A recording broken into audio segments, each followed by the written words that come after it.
पाकिस्तानने आपले एवढे लोक मारले आणि आपण केवळ पाणी बंद करण्याचा निर्णय घेतो। एकदाच पाकिस्तानला चिरडून टाकलं पाहिजे। ध्वजारोहण करण्याची हिंमत आपल्यामध्ये राहत नाही।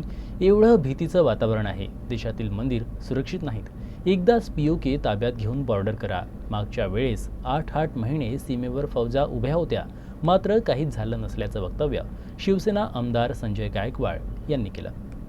मला भारताच्या पंतप्रधानांना आपल्यामार्फत निरोप द्यायचा आहे, मेसेज द्यायचा आहे की निर्णय घ्यायचा असेल तर इस्रायलच्या प्रधानमंत्री सरकार घ्यायला पाहिजे।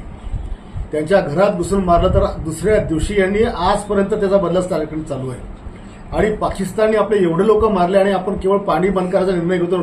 अरे त्या पाकिस्तानला शिरडून टाकायला पाहिजे। ही माझी अख्ख्या भारतीयाची भावना आहे की या 87 पासून तर 2025 पर्यंत या लोकांनी किती लोक मारले आपले। यांच्यामुळे देश असुरक्षित झाला। आपण साधा 15 ऑगस्टचा झेंडा 26 जानेवारीचा कार्यक्रम सुद्धा करायची ताकद आपली राहत नाही। एवढं भीतीचं वातावरण आपल्यावर राहतं। हे कोणामुळे राहतं?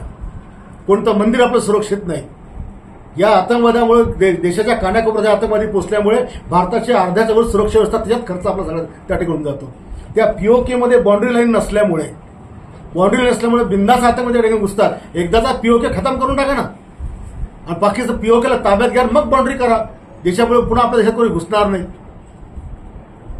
मागच्या काळात अनेक वेळेस अशा बाउंड्रीवर फौजा उभा राहिल्या, 8 महिने फौजा उभा राहिल्या आणि काहीच झालं नाही।